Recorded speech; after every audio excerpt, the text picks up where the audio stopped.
Thanks for being here today. If it's your first time, please go ahead and subscribe to the channel or like my page if you're watching on social media. Some of you know me as the bass singer for Legacy 5 and some of my solo music that I put out. You can check that out. A lot of you are watching today because you just know me as Matt Fouch, the On the Couch with Fouch guy, the guy that does the interviews. Well, this is called Fouch and Friends because we're doing the interviews via Zoom. And today you're here to watch the interview that I did with Mark Lowry. You all already know him, love him, enjoy his music and his comedy. And so I can't wait for y'all to tune in and watch this chat that we had. I know you're going to love it. All right, y'all, it's Fouch and Friends. We got Mark Lowry with us, the man with the most beautiful setup in all of gospel music for online content, man. I love it. Well, thank you. I started doing this during the plague, and I'd really started before the plague. Yeah. The minute I figured out you could go live, because I was going live on some other program. What was that called? Like Do you remember? StreamYard or something like that, No, where no, you even can, way before that. It was a program. It's not even available now. It's an app, I guess. But then I remember the day I was at a gospel concert and I was doing something on Facebook and it said I could go live. It just yeah, said, and I went live and it told all the people. Now you have to subscribe, you have to yeah, I don't know, there's all kinds of hoops you got to jump through. I sure. wish you could just follow it and then you'd get notified, but YouTube is actually better at notifying people Yeah. than Facebook. Yeah, and I can remember, and I what is did that this and thumbs look up? what, well, I That's did cool. this and look, it does that when you do that. I What don't know happens when you do why. this? I have no idea. I remember, dude, this would have been 2017, something like that. I had done some kind of a live interview video and with somebody, and you had just happened across social media and just saw it, and you had called me and said, "Hey, man, tell me, how did you do it? What are you doing?" And then it Yeah. was a short while after that, it's like you had jumped on it and was just doing the lives and you were doing all starting to do all the content and then you kicked it up during the COVID 2020 with all the music stuff and everything and it's a great way for us to be able to connect with folks even when we're not in a pandemic, and it's a great Yeah. way for us to get to know the different artists and just to share music and share encouragement with folks. So I love it. And I love it because I come in here and I even turned my master bedroom into my studio. I sleep in a guest bedroom now. Look, now what I is did a thumbs happening? down. Every time I use my hands, it tries to. Anyway, no. Um, so I love that I can come in here when I feel like singing, and it's good to sing. And I figured out that I enjoy singing the old hymns. Mm, So I come in here, put the words up so the people can see the words and sing along at home. And there are so many people at home that never leave. They're homebound yeah, and they're watching and they love singing these old hymns because I don't know about your church, but my church doesn't sing them anymore. right. I mean, they never seem to sing them. I don't. You can tell I'm the bitter old person now that that wants to hear the hymns. But Hear you. I hear you. so I'm doing it myself. But nearly every day I'm home, I'll come in here and we'll sing 6 or 7 hymns and talk a little, and they'll make comments. And I like the live because Yeah, I want to read their comments. It'll spark a thought. It'll spark an avenue for me to run down a rabbit trail, and they seem to love that too. sure. And so I'm going to keep doing it. And it's the perfect thing to do as you're getting older because you don't have to, nobody has to book you. I don't need a booking. Right. Nobody has to pay me. I don't need to be paid. I come in here when I feel like it. The show is called Just Whenever because I go live just whenever I feel like it. So there's never any pressure of, oh, it's 10 o'clock on, you got to be there. Yeah. It's perfect. And I'm trying, I don't know about you, Matt, but you ought to do this too. I'm trying to encourage older people like us, not you, like me. Uh, I was gonna uh, say, man, you throwing yeah, me in really. there, aren't you? I didn't mean to throw you under the bus. No, is that get a YouTube channel or at least make videos that your great grandkids can watch and hear your voice and hear your testimony. Because I want to promise you this, your children and your children's children could forget Jesus. I've seen it Mm, actually happen in families and it's sad, sure, because you want your children's children to remember to get saved at sure, least. yeah, yeah, Anyway, absolutely. so I love that. It's like I call it a message in a bottle. Wouldn't you love to sit down at YouTube and hear your great grandfather tell you what life was like in the 1800s and Yeah. when he met the Lord and when he first saw a car and when he first had a potato chip? My grandmother told me all these stories because I've always gravitated to old people because they've got better stories. So my life has turned out great because all I sing to is old people. I have cornered a dying market. It worked out well. A thought that just came to me while you were sharing that is that a couple things. One, when I first started doing the interviews and putting them on YouTube, Danny Jones from Singing News, and I've shared this before, but Danny Jones came to me and said, "You don't even realize it, but you're creating a catalog of for gospel music fans in the future that can come to YouTube so long as the videos are still there and they can listen to and get to know and hear stories from artists that 50 to 100 years from now won't be around Yes, anymore. And exactly. and how many of us and the second thought that I had was how many of us that love um the artist and love listening to the artist from say the 50s, 60s, 70s, etc., that obviously aren't around anymore, but we can go to YouTube and we Oh, can yes. watch some of those videos or Hey, I uh watched one last night called yeah, The History of Gospel Music. I think sure. it's the history of Southern gospel music. And I sent it to Bill to see if he'd seen it. It is amazing. It goes back to the Harmoniers. Oh, there's that thumb up again. It goes back to the Harmoniers. And Bill asked me, he said, did it go back to the Harmoniers? I said, yeah, it went way back. Yeah. And it was fascinating. So that's the cool thing. We live in a great time. Yeah. YouTube and the internet is going nowhere. It will be here when the Lord returns. Yeah. And we need to use it. It costs nothing to have a YouTube channel. And Right. if you're really good at it, you can make a little money.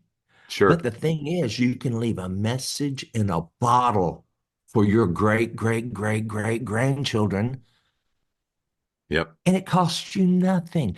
Right. And God can guide algorithms. You say, "Oh, I'm a nobody," but God can guide algorithms where people you've never met will find your little YouTube channel, and they may hear the message that you're leaving for your great grandchildren that they need to hear, or you can leave it private. Sure. So That's right. only I'm sold on it. And I've mentioned it all over the country, and I've not had one person take me up on it. Hmm. I Because think I've a lot said, of send me the link. I want to see it. And I've yeah. not had anybody do it. I think a lot of them just don't feel comfortable with the tech side of it for one reason or another.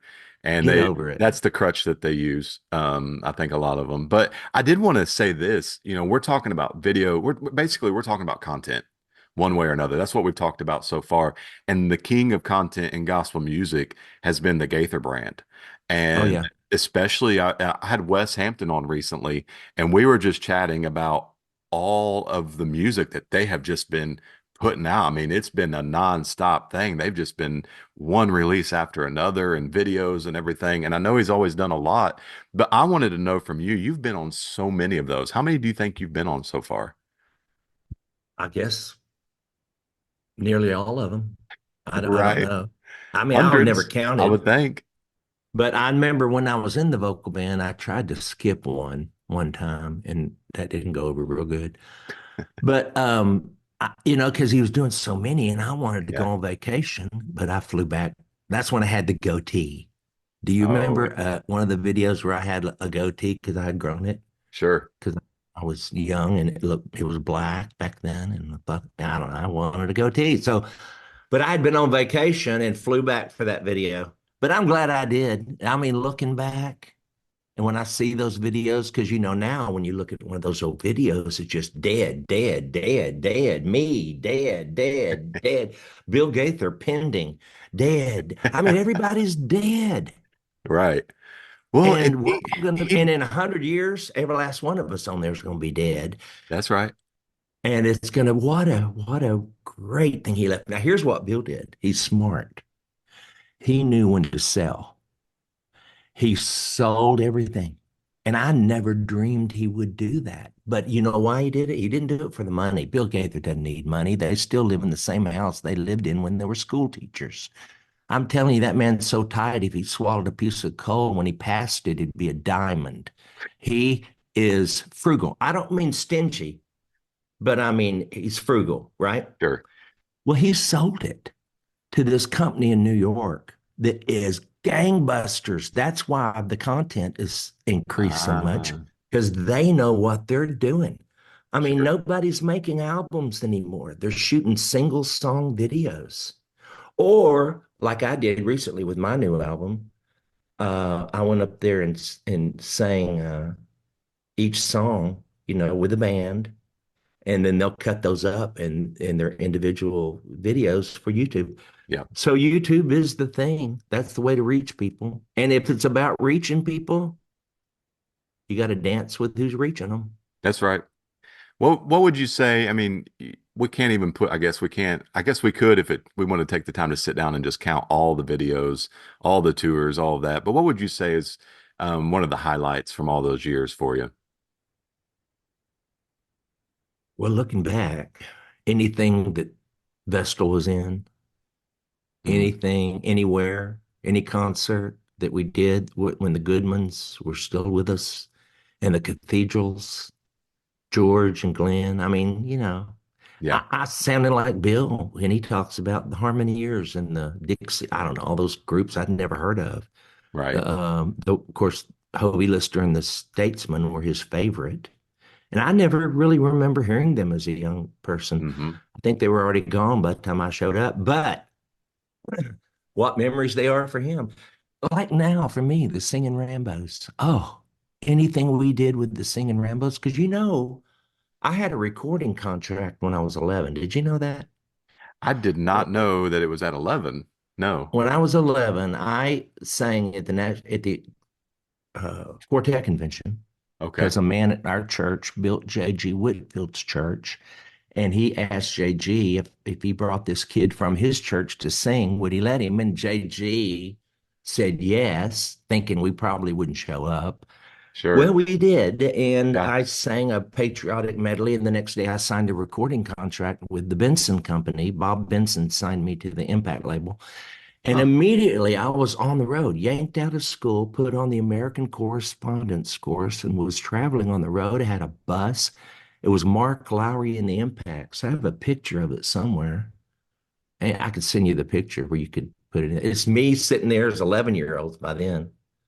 Yeah, I was 11, 12, 13. I did two albums with them from 11 and then 13. And then my voice changed and they let me go. So I went back to school, which was great. Oh my gosh, now a balloon's coming up. I got to quit using my I hands. don't know what you've done. Well, we're talking about old people, and that's normally what happens when you work with old folks, I is they click know. buttons and stuff, and they're not for I sure how didn't to click put it. nothing. I don't ever use Zoom. See, I'm actually Sure. more advanced technology than you are because Yeah. I don't use Zoom. I used Ecamm. Have you heard of it? Ah, there you go. I Have, have have heard you of heard? it, Oh but I my don't use it. Yeah. gosh. It's the best. Anyway, so I signed that recording contract, and any concert we did back then, WB Nowlin, JG Whitfield, those were the promoters back then.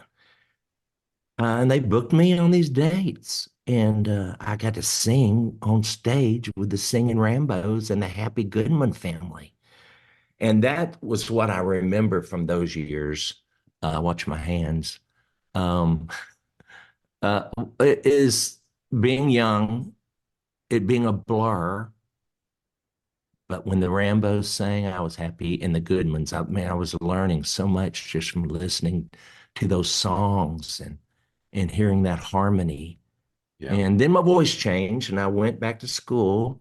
And then I went to college to Liberty after high school and Liberty Baptist College. And the Lord called me to do music there. I mean, I was on a trajectory for a business degree because I thought that's what you should do. Hmm. And God, I know I'm Baptist. I know God never speaks to us much. The Pentecostals have hogged all the messages from God. But the Lord spoke Yeah. to me that day. Nice. And I heard in my spirit, it was much louder than audible. I heard in my spirit, why won't you do what I want you to do? While I was praying, I wasn't even thinking about any of this, but I was praying about my life and about everything. And I said, and I started talking to the spirit voice in my heart, like it was like I knew who it was. You know, he said, my sheep know my voice. I can remember being a young man, but I knew who it was. Sure. And I said, I'll do anything you want me to do, Lord. And I heard again, even if it means go into music. I said, well, you've never mentioned it. And I've never been called. And he said, well, I'm calling. And I said, okay, you get the word out. This is your idea. And I put out a fleece because that's what you do when you're a young Christian and don't know how to really trust God yet. And God answered that fleece that night. And within a week, I was booked up through the end of that year because an evangelist, the main evangelist in the school, came up to me and said, I want you to be my singer. Because he'd heard me sing in chapel, which was part Nice. of the fleece. I put out a fleece that said, okay, here's the fleece that I put out. If this is really you, ask them to ask me to sing in church tonight. Now, you got to understand what was going on. That I had never been asked to sing in church. I had never been asked to sing in chapel. I didn't want to sing in chapel. I wasn't there for music. I was there for a business degree and to get it as quickly as I can and get out of there. That was my goal. But then the Lord spoke to me. And at the same time, okay, the fleece was have them ask me to sing in church tonight. Thinking ain't no way that's gonna happen because the guy who wrote "For God so loved the world, He gave His only Son to die on Calvary's tree from sin to set me free." Have you ever heard it? Yes. Someday he's coming back. I mean, that was a big song in our church. What glory that will be. Anyway, he was doing a concert that night. And so I knew they weren't going to ask an unknown freshman who'd never sung in church to sing. Sure. So we get through the whole church service. They don't ask me to sing. And I'm headed out that side door that I always exit out. I'm still in the building, but I'm headed to the exit. And David Randlett, who was the head of the chapel services, who I was convinced didn't like me because I was kind of a wild personality, you know, the ADD, and I was always trying to Oh be yeah. funny. He didn't, I was not asked to be in any group, but I didn't want to be in any group. You understand? I had no desire. And on the way out that door, he stops me and says, will you sing in chapel in the morning? Never. You got to understand this is a big deal. And the Lord said, where are you? I said, I'm in church. He said, what happened? He just asked me to sing. And the fleece was, ask him to ask me to sing in church tonight. Well, the Lord's tricky.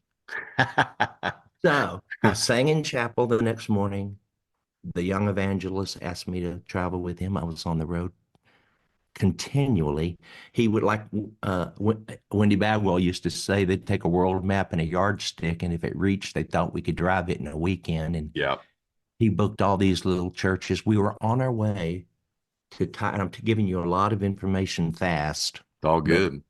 we were traveling. He was the preacher, I was the singer. David Mosselman was the piano player. The evangelist's name was Charles Hughes, and he was a fireball. Falwell was really grooming him to take his place. Hmm. So we were on the road continually. We were headed to Tioga Center one weekend. We got as far as Carlisle, Pennsylvania on Interstate 81. And our driver, who'd been driving since midnight, and this was now about 6 in the morning, he hit a patch of ice and he started. I thought he was asleep, and he may have been. He's 18. Who would let an 18-year-old drive them across the country? I Right. wouldn't, but I was only 19. I thought that's Sure. old enough. Yeah. So he hits a guardrail. And if you really want to hear the whole story, anybody watching, you can Google Mark Lowry, pivot on your good foot. And this whole story with a lot of detail about the nurses and the hospital will come up. Okay, we have a wreck. I break 11 bones. The preacher's in a coma for 2.5 months. I mean, it was over. Hmm. It was instantly over. And somehow I started going out and doing solo concerts. I don't even remember how that first started, except that, yeah, I do remember too. Roy Morgan. Have you ever heard that name?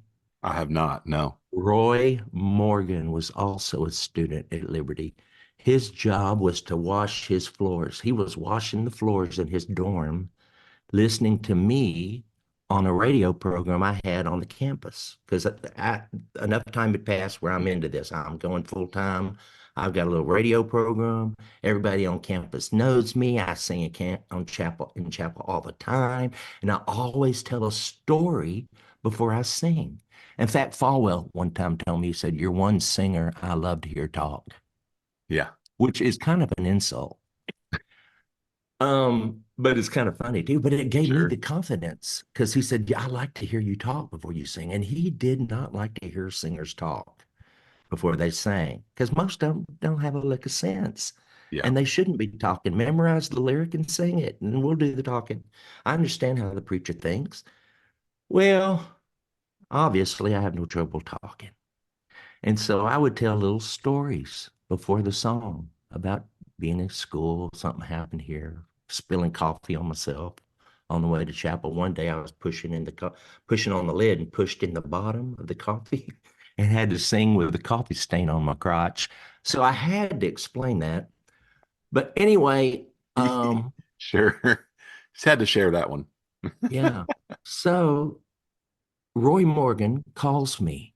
He's listening to the radio show. He said, "I want to book you." And me not knowing who he was, and I didn't have any bookings, I said, "Sure, book me." He took the Baptist Bible Fellowship directory and booked me in 43 concerts in 41 days, right out of college, Goodness. Wow. 1980. This boy could book a pork chop into a synagogue. I went across the country in my car with my polyester suits on a bar behind my back, my 8 tracks and albums lined up in the seat, and my Bose PA system in the trunk. Yeah. And it was me and God alone. I wasn't even smart enough to bring somebody with me. Somebody should have told me I shouldn't go alone, but nobody did. So I went. And I'd pull up into these little white frame churches, some of them. And I remember I pulled up to one. I was so mad. I pulled up to one and everybody forgot. The church forgot. The preacher forgot. No, it was locked up. I had nowhere to go. Um, Slept on preachers' couches. I ate their fried chicken. I had a nightshirt that I carried with me. I wish I still had it because I would have to get up in the night to go to the restroom, and I didn't want to run into the lady of the house in my underwear. And I hate to get totally Sure. dressed in the middle of the night to go pee.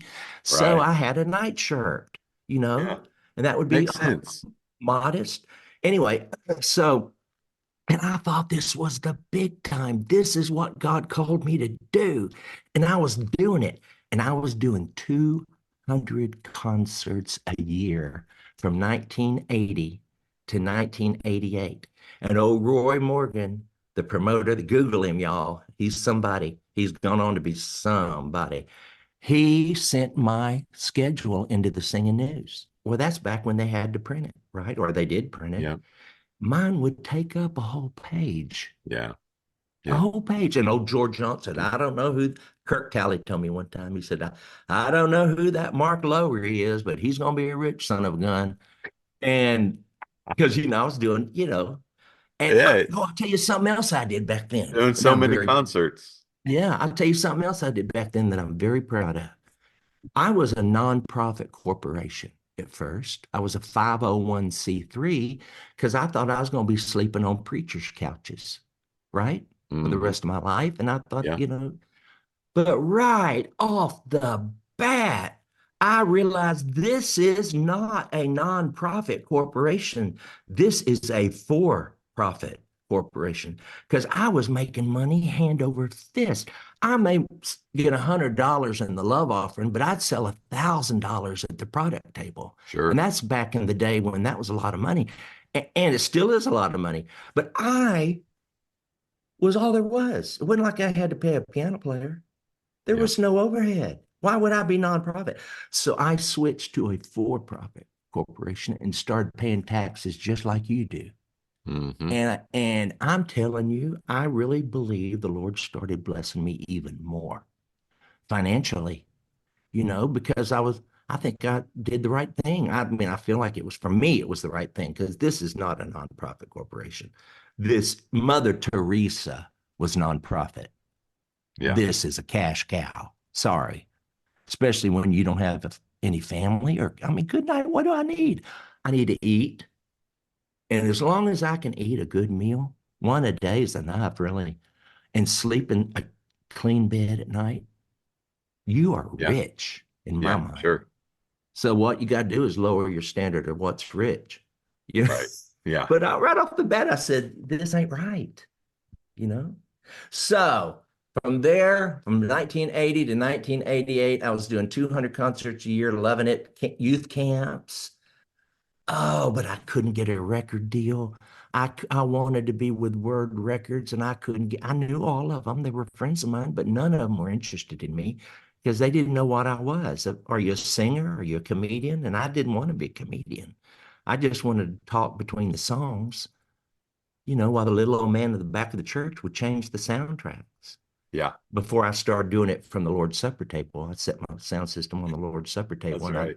performed down there on the floor. But I couldn't get a record deal. Well, I had a really good friend. Her name is Lynn Barrington. She's still a good friend, but she was kind of in the music business, but kind of not. She had been in it and now she wasn't, but she knew a lot about it. And she always went to Estes Park, the Estes Park singing in the Rockies. I'm sure you heard Hmm. about that back in the Yep. 80s. If you were born in the 80s, weren't you? I was born in the 80s. Yeah. Yeah. Anyway, so we'd go to that, and but I couldn't. I was a registrant. I paid to go. I wasn't an artist, and I had to sit in the back because all the registrants were on the outside, and all the artists, the Sandy Patties, the Steve Greens, the Larnell Harrises, the Carmens, they were all in the center section. And so you'd get glimpses of them, it's so exciting for us registrants. Well, I couldn't get looked at. And if my friend Lynn Barrington set me down at the Moustache Cafe in California. We were having dinner. And she said, you know what your problem is? You got wannabe tattooed on your forehead and they can smell you coming. Hmm. It's offensive when you want it that bad. And she said this is what tore me up. She said, you're doing 200 concerts a year. When have you thanked God for those? Hmm. Oh my gosh. Yeah. When are you going to be happy with what he's given you? What father would want to give an ungrateful child anything else? Sure. Man, I repented. I'm turning into chills right now thinking about it. It's so easy to repent when you know you're wrong. To me, it's just repentance is easy. It's turning on a dime. I mean, my whole mental attitude changed. Everything changed almost to the point where I didn't even want a recording contract anymore. I almost went too Sure. far because Yeah. I went, oh, Lord, thank you. Thank you that I don't have to work at McDonald's Monday through Friday so I can sing on the weekend. Thank you that I've never had to have a real job. I've done this full time from day one.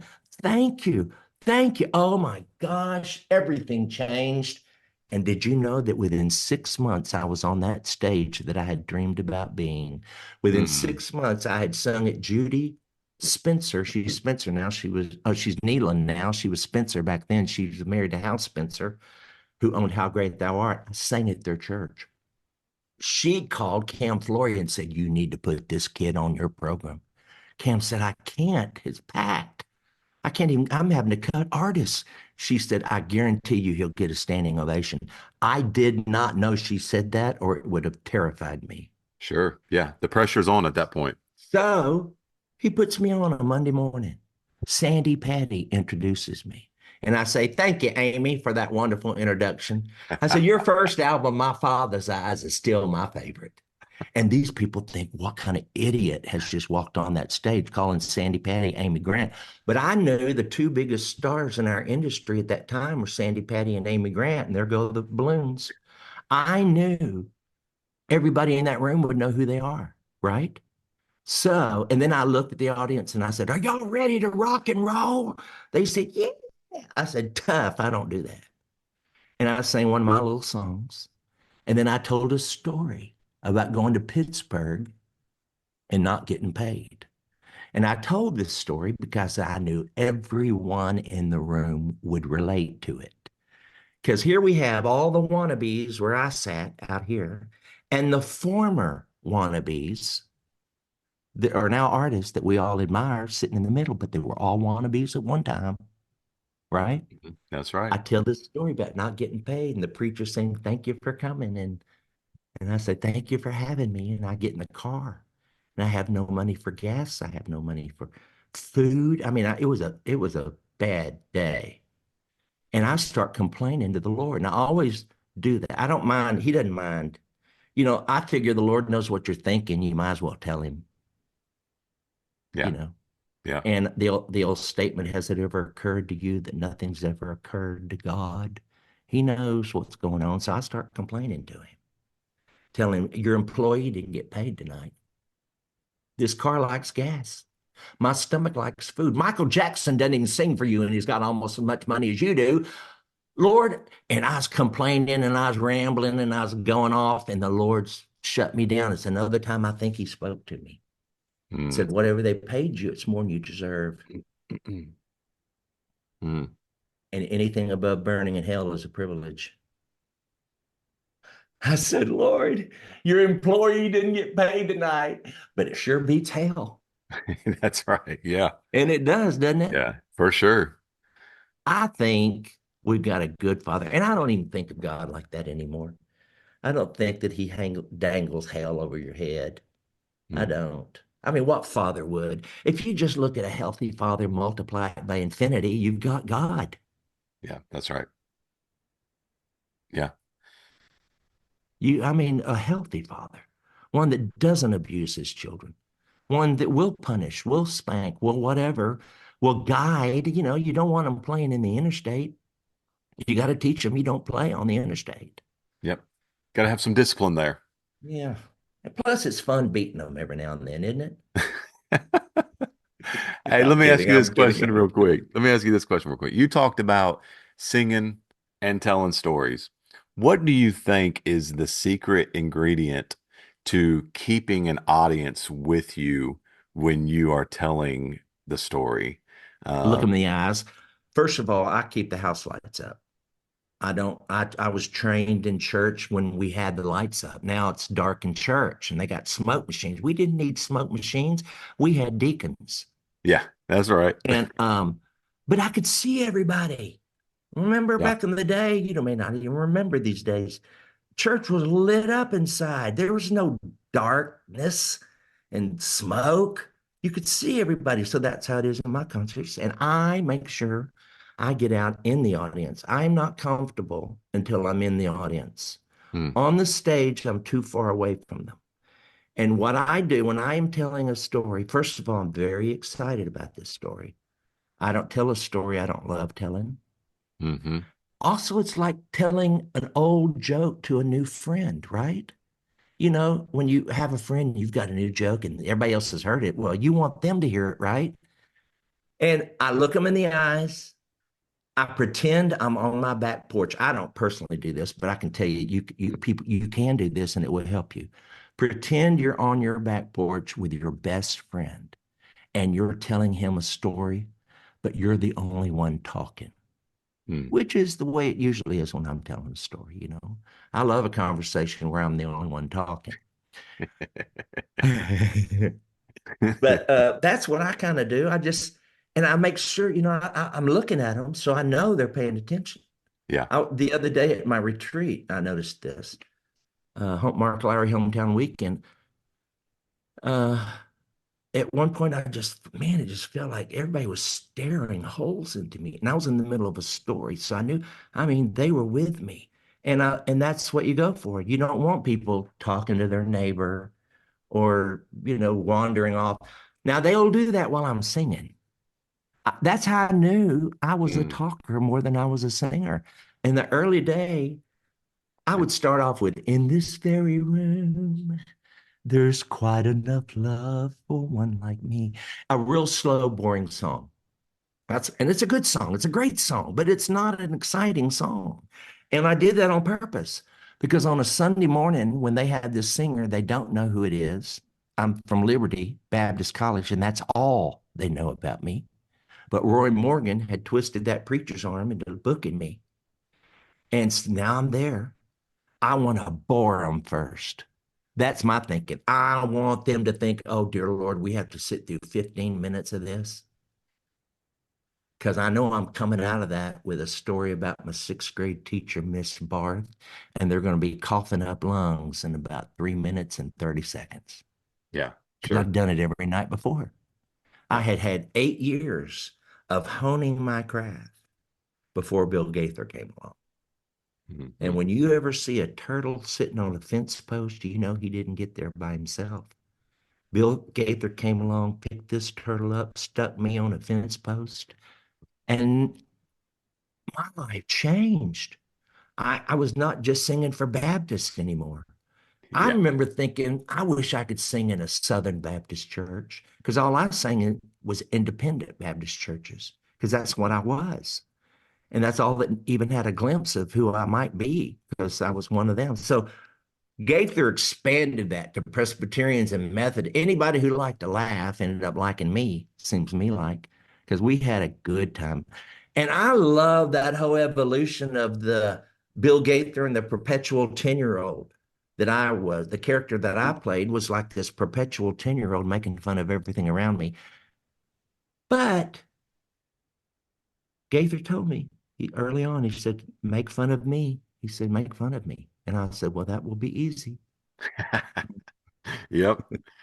Man, speaking of Gaither, I recently saw you put some, this is shifting gears here a little bit, but I recently saw you put something out on social media about the Lowry vocal band. Is that Yes. what it was called? It is. Yes, we're And I good. saw you had Riley Harrison Clark on it, and then Right. you had Jay the and Jason Jay Griggs. and Griggs, the Yeah. Jay and Jason Well, on let me tell there. you how that happened. The Endless Highway is on the road with me now.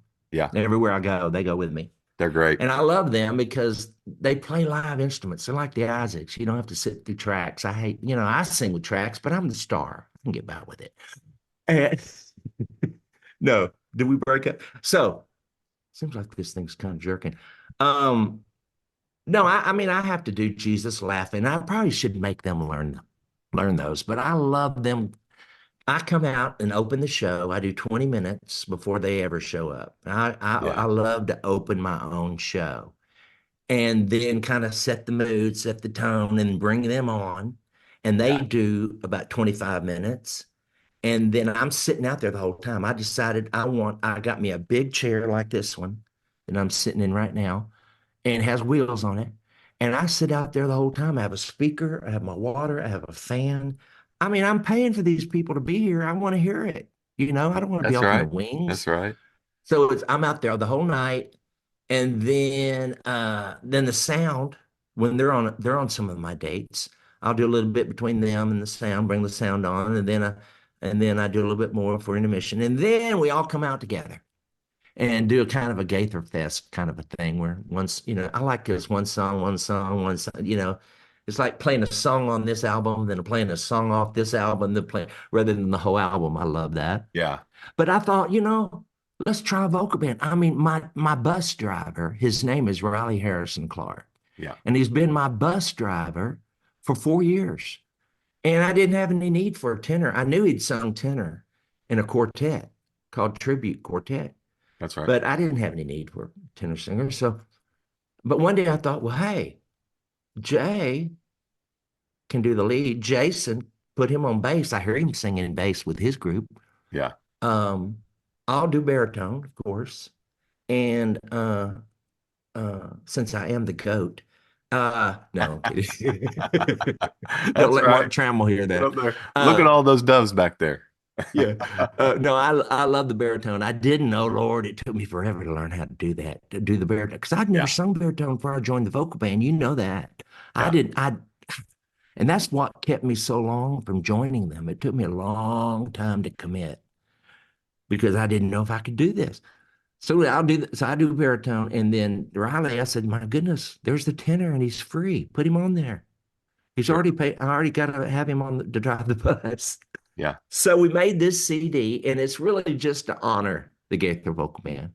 I didn't want to have to Cool. learn new songs. There's songs I already know, and they're some of my favorites.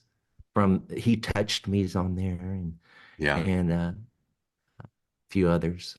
Can't So remember right now. I remember a few years ago, did was it like a retirement thing for you? Kind of like Oh, not going to be on the road listen. anymore? Are you I on have like an fa unretirement tour now or I what? have What's going failed. on? I have failed at retirement about 4 times. Okay, gotcha. I tried to retire when I was 42 because I thought that's old enough.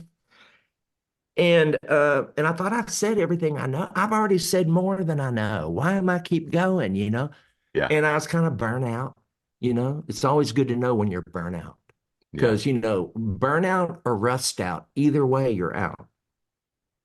Yep. So don't That's burn right. out. You got to take care of your temple, you know, so to speak. So anyway, what was the question? Oh, yeah, retirement. Yeah. Like, retire, unretire, Well, you're still retire touring now, from, so the truth is retire from what? yeah. I mean, it's not like I'm digging ditches. I'm sitting on a stool, holding a microphone, talking to people. How hard can that be? Yeah. And I sing between the stories, and then I bring on a guest, and I do the same thing on here on Just Whenever. I love having guests on. I need to have you on my show sometime and Yeah. tell them what you're doing. And so So you're back in it, man. Touring yeah, and I'm back in all. it, but I don't think I'll ever retire. I think I'll just stop one day, Yeah. or probably die. Yeah. I don't want to die on stage. I used to hear preachers say, I want to die preaching. Well, we don't want to see that. Yeah. Yeah, that's Die at fine. home. That's Don't right. ruin our Sunday. We got lunch to go get. Well, I think that this is a great way to kind of put a little ribbon on the top because I feel like that kind of comes back to what we were talking about at the very beginning, is that even if you stop doing the touring, you still always have these platforms that you're utilizing and growing now for you to Oh, I be got one more story. Let continue me to tell you, share and connect with folks. let me tell you a story that goes right along with that. I'm sitting here at my desk one day. Bill Gaither calls and he says, I'm going to start a super group. This was a few years ago, of course. And Michael English is coming back. David Phelps is coming back. And he's hemming and hawing. And he's not really saying, would you be interested? I guess because he probably didn't think I would be. And I said, well, it sounds interesting, but I need to go ask my father because I always pray about stuff like that. That's too big of a decision just to make on my own. So I go to the shower where I love to pray because I don't know, something about water falling on you. Yeah, And right. I asked the Lord, is it okay if I go back and do this? Is this what you'd like me to do? And it Yeah. was like I had interrupted him. It was Hmm. it was like it was like looking back, it was like I'm a 4-year-old and I'm Hmm. walking up to my daddy. Hey, daddy, Should I wear the red sunglasses or should I wear the blue sunglasses?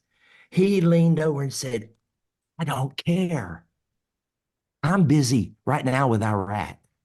You Right. wear whatever sunglasses you want. And it seems like he went on to say, now I don't know if he really did or not, but is in my brain, Mark, if you go back with the Gaither vocal band, I'm going to use you. If you just keep doing solo dates, I'm going to use you. You want to quit? Sit on the back porch, talk to the Orkin man when he visits. I'm going to use you. It's Mm, not about who you're with. It's about who you are. And wherever you go, I will use you. Now let me get back to Iraq. mm. Yeah. Yeah. I don't think we need to bother God with everything, really. You know, Yeah. I mean, it's not really a bother. He's a healthy father. It's never a bother. But, eventually you got to grow up, and make decisions, right? Yeah. And it was Yeah. a 5 year back with the vocal band. And it was okay. I mean, I probably shouldn't have done it, but I did. And And it went fine. It went good, yeah, right? went Yeah. fine. Yeah, the Lord used us. Yeah. That's right. That's right. And I've heard a gentleman, same type of thing before, say, you know, there God's going to use you whichever path you take, as long as you're Yeah, honoring Him with your life and right. you're doing what you feel like He's Yeah. called you to do or what you're supposed to be doing. They're both in the same vein. If they're in the same Yeah. vein, but they just look a little different, God's going to use you either way. And And what I'm like, hearing go now, for it. like when from God, I think, this sounds so Pentecostal. I really sounded Pentecostal. And I love Pentecostals, but I ain't one. Yeah. But it seems like because I get nervous now, like I didn't used to. Because if I had some great new story to tell, but I don't want to go through another motorcycle wreck so I can have a good story. I Yeah. don't want to go Sure. through another dysfunctional childhood. I don't want to go through another tumor surgery. I mean, if I go through it, I'll try to keep notes. One thing I have learned when you're going through something awful, make sure you keep notes Mm, because this is boot camp. This yeah. is where we get to learn to walk by faith. And Mm, so you need to be observant. And I remember telling myself, I'd already learned this when I had the motorcycle wreck. When I was headed face first into Shepherd Drive without a helmet, I told myself on the way down, stay awake. You don't want to miss this. mm, And I also told myself this gonna hurt. yeah. Yeah, And it for did. sure. That's right. But anyway, Well, man, it's been an absolute pleasure today. I appreciate your time, and I know folks are loving the videos that you're doing and the music. I mean, you got your YouTube button back there. I'm just looking at all the stuff you got on your shelves back there. You got your YouTube plaque, you got your Dove Awards, you got all kinds of great stuff back there. yeah, that was nice. That I got 100,000 followers on YouTube, so they sent me that. Yeah, that's cool. Yeah. Well, So man, thank you you got, again. hey, I see all Appreciate you. yours too. I see all your rewards too. No, no, that's all real estate stuff. That don't have anything to do with YouTube or anything. But real estate does well for me, so I'm thankful for it. Oh, good. But man, Good. I don't know. Maybe, Legacy Five's only doing about 50 dates a year now. And so we just don't see you very often. So it's always good to catch up with you and to see what's going on. And hopefully, maybe we'll see you at one of the IMC events or something in Oh, yeah. 2025. Yeah, I hope so. All right, buddy. Well, you have a good one. All right, you too. Y'all, thanks God for bless. joining us. God bless you. And you can check out Mark's page right here on YouTube. I'm sure he'll be thrilled to have you over there hanging out with him. Yeah, come visit.